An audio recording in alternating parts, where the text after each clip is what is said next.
Kayamkulam ചേറാവള്ളിയിലെ Illikkulam railway അടിപ്പാതയിൽ മാലിന്യ നിക്ഷേപം രൂക്ഷമാകുന്നു. ജനവാസ കേന്ദ്രമായ ഈ ഭാഗത്ത് മാലിന്യ നിക്ഷേപം പതിവായിട്ടും നടപടി സ്വീകരിക്കുവാൻ അധികൃതർ തയ്യാറാകാത്തതിൽ നാട്ടുകാർക്ക് പ്രതിഷേധമുണ്ട്.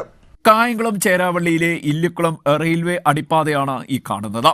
ഇവിടെ മാലിന്യ നിക്ഷേപം രൂക്ഷമായിക്കൊണ്ടിരിക്കുന്നു. ദൂരസ്ഥലങ്ങളിൽ നിന്നും കവറുകളിൽ കെട്ടിക്കൊണ്ടുവന്ന മാലിന്യം ഇവിടെ തള്ളുകയാണ്. അറവ് മാലിന്യങ്ങൾ വരെ ഇക്കൂട്ടത്തിലുണ്ട്. പ്ലാസ്റ്റിക് മാലിന്യങ്ങളും രാസവസ്തു മാലിന്യങ്ങളും ഈ ഭാഗത്ത് നിക്ഷേപിക്കുന്നത് പതിവായിട്ടുണ്ട്.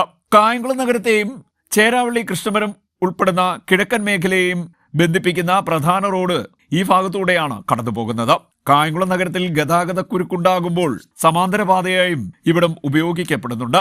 വിദ്യാർത്ഥികളടക്കം നിരവധി പേരാണ് ഈ വഴി കടന്നുപോകുന്നത്. പ്രദേശത്ത് നിരവധി വീടുകളും സ്ഥിതി ചെയ്യുന്നുണ്ട്. കവറിൽ കെട്ടിക്കൊണ്ടെറിയുന്ന മാലിന്യങ്ങൾ ജീർണാവസ്ഥയിലെത്തി പകർച്ചവ്യാധി ഭീഷണിയും ഉയർത്തുന്നുണ്ട്.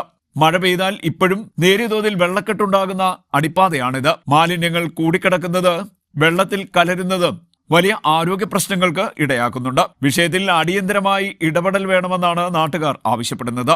CDNet news, Kayamkulam.